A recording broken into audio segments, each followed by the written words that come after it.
بسم اللہ الرحمن الرحیم۔ ہمارے ائمہ احناف نور اللہ مراقدہم نے جو کتب فقہ میں مسائل درج کیے ہیں تو بعض لوگ نہ سمجھنے کی وجہ سے ان مسائل پر اعتراضات کرتے ہیں۔ ہمارا حق بنتا ہے ان مسائل پر ہونے والے اعتراضات کے جوابات دیں۔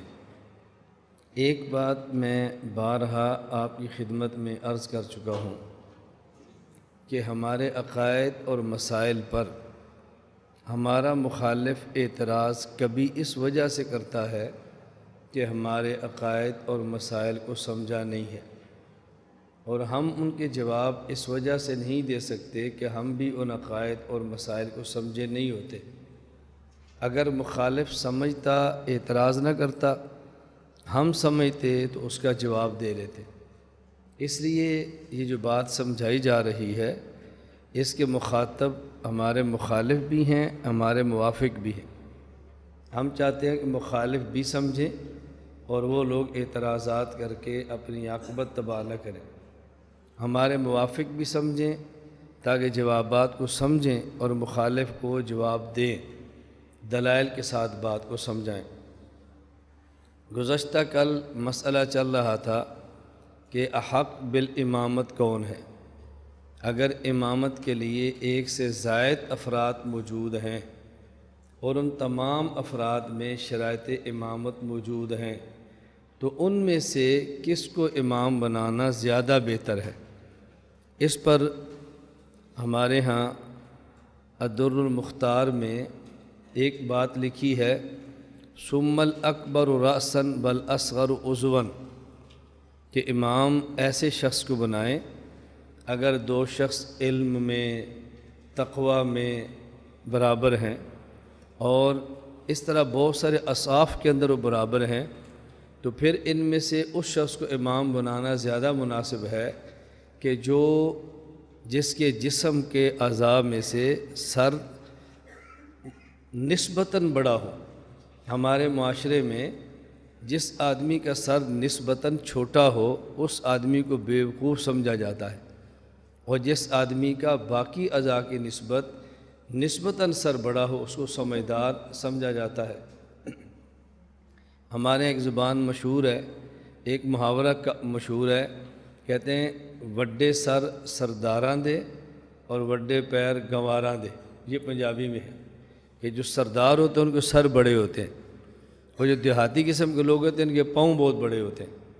یہ ہمارے مشہور ہے کہ بدو قسم کے لوگوں کے پاؤں بڑے ہوتے ہیں اور سمجھدار اور سرداروں کے سر بڑے ہوتے ہیں۔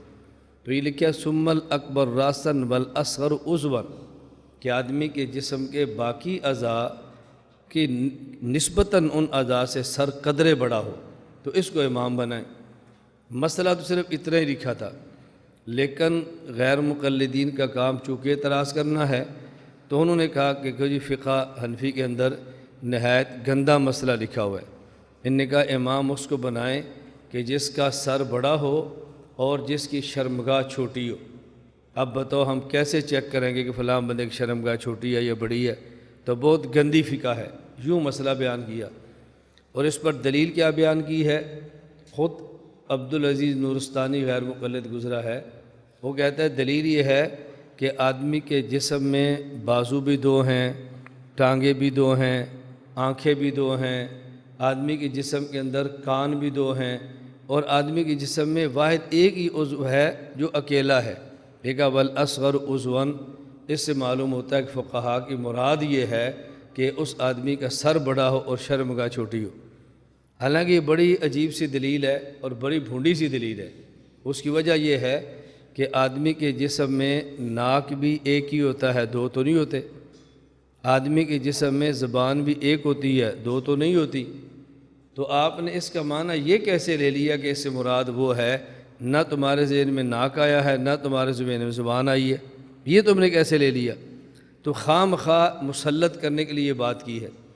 اور دوسری بات یہ سمجھیں کہ آدمی کے جسم میں وہ اعضاء جو دو ہیں، مثلاً دو ہاتھ ہیں، دو پاؤں ہیں، دو ہیں، عربی محاورات میں اور اردو محاورات میں بطور جنس کے ان کو دو کی بجائے ایک عضو ذکر کر دیا جاتا ہے۔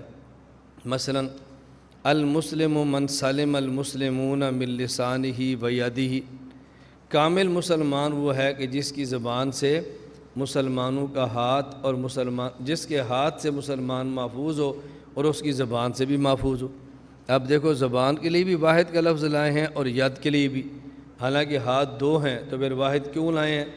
اس کی وجہ صرف یہ ہے بطور جنس کے جب لائیں تو پھر ید کہتے ہیں، پھر یدان نہیں کہتے۔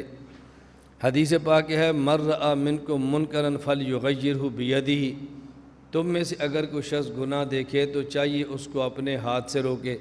یہاں بھی ید واحد کا لفظ لایا ہے، تثنیہ کا لفظ نہیں لایا گیا۔ حدیث پاک میں جعلت قرۃ عینی فی الصلاۃ، میری آنکھ کی ٹھنڈک میری نماز میں ہے۔ اب یہ تو نہیں کہ نماز پڑھنے سے ایک آنکھ ٹھنڈی ہوتی ہے اور ایک ٹھنڈی نہیں ہوتی، ٹھنڈک تو دونوں آنکھوں کو پہنچتی ہے نا، لیکن یہاں جعلت قرۃ عینی فی الصلاۃ، عین لفظ واحد لائے ہیں، تثنیہ نہیں لائے، حالانکہ آنکھیں دو ہیں۔ کیوں واحد لائے؟ بطور اس میں جنس کے، تو آدمی کے جسم میں وہ اعضاء جو دو دو ہیں بطور جنس کے ان کے لیے صیغہ مفرد اور واحد کا لایا جاتا ہے۔ اس لیے ہاتھ بھی دو ہیں، ٹانگیں بھی دو ہیں، لیکن یہ فرمایا کہ الاکبر راسن، سر اس کا بڑا ہو اور باقی اعضاء ہاتھ اور پاؤں اور ٹانگیں نسبتاً سر ان کی نسبتاً بڑا ہو۔ تو اب دیکھیں یہاں یہ دو دو اعضاء تھے لیکن بطور جنس کے لفظ ان کے لیے ایک لائیں۔ تو ہم نے اس لیے گزارش کی ہے کہ مسئلہ وہ تھا جو ہم نے بتا دیا ہے کہ سر باقی اعضاء کی نسبت قدرے بڑا ہو، اور انہوں نے کہا نہیں اس سے مراد شرمگاہی ہے۔ اس پر دلیل کیا ہے کہ عضواً واحد لائے ہیں اور اعضاء جسم میں سے یہ جسم واحد اکیلا ہے۔ ہم نے کہا باقی اور بھی اعضاء ہیں جو اکیلے ہیں، اور اگر اکیلا نہ ہو تو پھر بھی واحد کیوں لائے ہیں؟ اس لیے کہ عربی اور اردو محاورات میں آدمی کے جسم میں جو دو دو اعضاء ہوں بطور اس میں جنس کے ان کے لیے لفظ واحد اور مفرد کا صیغہ استعمال ہوتا ہے۔ دوسرا جو آپ ذہن نشین فرما لیں کہ اگر اس بات کو مان بھی لیا جائے کہ بالاصغر عضواً سے مراد شرمگاہ ہے تو پھر بھی کوئی بات قابل تعجب اور قابل اعتراض نہیں ہے، اس لیے کہ بسا اوقات ایک لفظ بول کر اس کا لغوی معنی مراد لیتے ہیں اور کبھی ایک لفظ بول کر اس کا لغوی معنی مراد نہیں لیتے بلکہ اس کا ایک اصطلاحی اور عرفی معنی مراد لیتے ہیں۔ محاورے میں اس کا معنی کیا ہے؟ لفظ ایک ہی ہوتا ہے، لغت میں اس کا معنی اور ہوتا ہے اور محاورہ میں اس کا معنی بالکل اور ہوتا ہے۔ مثلا حدیث پاک میں ہے نبی کریم صلی اللہ علیہ وسلم نے ازواج مطہرات رضی اللہ تعالی عنہن کو فرمایا اسرعکن بی لحاقن اطولکن یدن، میں دنیا سے جا رہا ہوں اور میرے بعد تم میں سے سب سے پہلے انتقال اس کا ہوگا جس کے ہاتھ لمبے ہیں۔ ازواج مطہرات میں سے نبی کریم صلی اللہ علیہ وسلم کے جانے کے بعد سب سے پہلے انتقال ہوا حضرت زینب رضی اللہ تعالی عنہا کا، اور سب سے زیادہ ہاتھ لمبے تھے حضرت سودا رضی اللہ تعالی عنہا کے۔ اب اللہ کے نبی فرما رہے ہیں کہ تم میں سے سب سے پہلے میرے بعد انتقال اس کا ہوگا اطولکن یدن، جس کے ہاتھ بڑے ہیں۔ لمبے ہاتھ حضرت سودا کے ہیں، انتقال حضرت زینب کا ہے۔ تو اگر یہاں اطولکن یدن کا لغوی معنی یہ والے ہاتھ مراد ہوں جس میں 5 انگلیاں، ناخن، گوشت، پوست یہ ہوتا ہے اعلی جارحہ، اگر یہ مراد ہوں تو پھر الیاذ باللہ حدیث ٹھیک نہیں ہوگی۔ اس لیے اطولکن یدن سے مراد یہ ہے کہ جو تم میں سے سخی زیادہ ہے میرے بعد سب سے پہلے انتقال اس کا ہوگا۔ اور ازواج مطہرات رضی اللہ تعالی عنہن وہ سب سخی تھی، لیکن ان میں سخاوت میں سب سے زیادہ مشہور حضرت زینب رضی اللہ تعالی عنہا تھیں۔ تو نبی کریم صلی اللہ علیہ وسلم کی بیوی حضرت زینب یہ سخاوت میں سب سے زیادہ مشہور تھیں۔ آپ دیکھو اطولکن یدن کا لغوی معنی اور ہے، اور یہاں اطول یدن سے مراد لغوی نہیں بلکہ محاورہ مراد ہے۔ اسی طرح الاصغر عضواً، جب عربی زبان میں کسی کو یہ بات کہنی ہو کہ فلاں بندہ بڑا پاک دامن ہے تو پاک دامن کا لفظ استعمال ہوتا ہے الاصغر عضواً. تو اگر الاصغر عضواً میں عضواً سے مراد شرم گاہی ہو تو یہ عربی زبان کا محاورہ ہے، اور محاورات عرب میں کسی کو پاک دامن کہنا ہو اسے الاصغر عضواً کہہ دیتے ہیں. تو یہ بات تو کبھی نہیں ہے کہ امام ایسا ہونا جو پاک دامن ہو. اس میں حرج کی بات کون سی ہے؟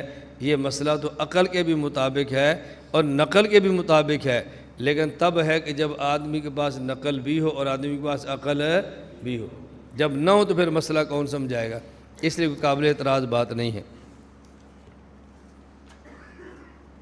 البحر الرائق میں ہے، اعتراض سمجھیں.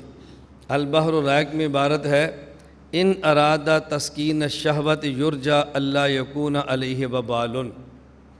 یہ اگر کوئی شخص اپنی شہوت ختم کرنے کے لیے مشتزنی کرے تو امید ہے کہ اس پر گناہ نہیں ہوگا.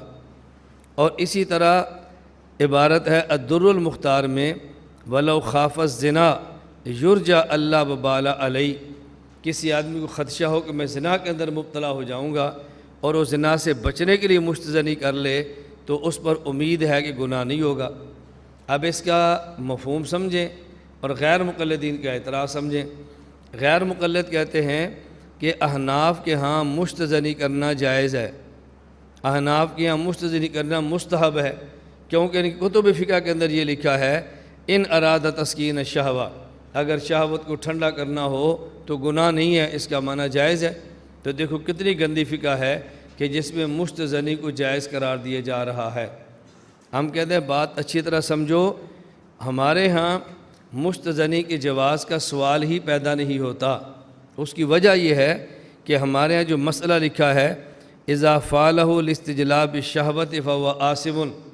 اگر کوئی شخص مشتزنی کرتا ہے اپنی شہوت اپنے ہاتھ سے پوری کرنے کے لیے تو یہ گناہ ہے اور حرام ہے. اور دلیل نبی کریم صلی اللہ علیہ وسلم نے ارشاد فرمایا ناکح الید ملعون. جو آدمی اپنے ہاتھ سے اپنے ہاتھ کو استعمال کرتا ہے اپنی شہوت مٹانے کے لیے، اپنے ہاتھ سے زنا کرنے والا، اس شخص پر اللہ کی لعنت برستی ہے. اور لعنت کبھی امر مستحب یا امر مباح امر جائز پر نہیں ہوتی. لعنت ہمیشہ اسی مسئلے پر ہوتی ہے کہ جو حرام اور گناہ ہو. تو حناف کیا تو اس کی گنجائش کی صورت ہی نہیں ہے، نہ ہم اس کو جائز مانتے ہیں. پتہ نہیں کیسے آپ نے مسئلہ بنا دیا. فرق صرف اتنا ہے، ایک مسئلہ جس کو سمجھنے میں غلطی ہوئی وہ فتاوی شامیہ میں ہے کہ اگر کوئی ایسا شخص کو ہو کہ جس کے اوپر شہوت کا غلبہ بہت زیادہ ہو اور اس کی بیوی یا باندی نہ ہو، یا بیوی اور باندی ہو اور دور ہو کسی اور ملک میں ہو اور شہوت کا بہت غلبہ ہو اور اس کو پورا یقین ہو جائے کہ اگر میں نے یہ کام نہ کیا تو میں زنا کے اندر مبتلا ہو جاؤں گا، اس کے علاوہ زنا سے بچنے کی کوئی صورت نہ ہو، تو ہم یہ نہیں کہتے جائز ہے، ہم یہ کہتے ہیں اس صورت میں ڈرتا ہے اور کرتا ہے، امید ہے کہ شاید اس کے اوپر وبال نہ ہو اور بچ جائے، کیونکہ اس کی نیت بہت اعلیٰ تھی. تو اس کو جائز پھر بھی نہیں کہا، مباح پھر بھی نہیں کہا، پھر بھی لفظ استعمال کیا ہے یرجا، پھر بھی لفظ استعمال ہے یرجا کہ امید ہے شاید ایسا نہ ہو. تو جواز کی صورت تو پھر بھی نہیں ہے. اب اگر کوئی بندہ کہتا ہے کہ میرے پاس ان دو کے علاوہ اور کوئی صورت نہیں ہے، میں ایسی جگہ پہ ہوں جہاں فحاشی بہت زیادہ ہے، گھر والے میرے پاس موجود نہیں ہیں اور دن اتنا لمبا ہے کہ روزے رکھنا میرے بس پہ نہیں ہے، تو میں کیا کروں؟ ہم پھر بھی نہیں کہتے کہ تم یہ کام کر لو، نہ جواز کی بات کہتے ہیں. لیکن اس بندے نے اپنی رائے سے سوچ لیا کہ میں اس سے بچنے کے لیے چھوٹا گناہ کر لوں، اب صورت کیا ہوگی؟ تو کہتے ہیں کہ امید ہے کہ شاید یہ وبال سے وہ بچ جائے. وبال سے مراد کہ زنا والا گناہ اس کو نہیں ہوگا اور زنا کے وبال سے بچ جائے گا. اب دیکھو مسئلہ کتنا الگ ہے اور بتایا کتنا الگ جا رہا ہے. دونوں میں زمین و آسمان کا فرق ہے، کس طرح اس کو بگاڑ کے پیش کیا جا رہا ہے. پھر وہی بات میں عرض کروں گا کہ بارہا میں نے بکری اور دمبی والی مثال دی ہے کہ غیر مقلدین کو اعتراض کرتے وقت خود سوچنا چاہیے کہ ہماری کتب میں اس بارے میں کیا لکھا ہوا ہے. نواب ان کے مشہور نواب صدیق حسن خان قنوجی، ان کے بیٹے نواب میر نور الحسن خان، ان نے کتاب لکھی عرف الجادی، اور اس کے اندر مسئلہ لکھا ہے کہ اپنے ہاتھ سے یا کسی پتھر وغیرہ سے یہ اپنی منی کو خارج کرنا جائز ہے، اور اگر زنا وغیرہ کا خطرہ ہو تو پھر مستحب بلکہ گاہے واجب گردد، کبھی کبھی واجب بھی ہو جاتا ہے۔ ہم اس کو مستحب کیا مباح کہنے کے لیے تیار نہیں ہو رہے تو ہمارے اوپر اعتراض ہے، اور تمہارے بڑے مستحب اور واجب کہتے ہیں تمہیں پھر بھی اعتراض نہیں ہے۔ جب آپ یہ حوالہ پیش کریں گے تو انہیں سب سے پہلے یہ بات کہنی ہے کہ ہم کوئی نواب میر نور الحسن خان کے مقلد ہیں، ہم کوئی ان کے پابند ہیں، انہیں نے بھی غلط لکھا ہے۔ آپ ان کو فوراً کہو اگر آپ ان کے مقلد نہیں، اگر آپ ان کے پابند نہیں، اگر آپ کیا یہ مسئلہ غلط ہے، تو ہمارا سوال یہ ہے الدر المختار پر اعتراض کیا جا رہا ہے تو یہ عرف الجادی پر اعتراض کیوں نہیں کیا جا رہا؟ امام ابن عابدین شامی پر اعتراض ہو رہا ہے تو نواب نور الحسن خان پر اعتراض کیوں نہیں ہو رہا؟ مسئلہ ایک نہیں، مسئلہ بھی الگ الگ ہے۔ ہم مباح بھی نہیں کہہ رہے، وہ مستحب اور واجب کہہ رہا ہے، اس پر اعتراض نہیں ہے اور ہمارے اوپر اعتراض کیا جا رہا ہے۔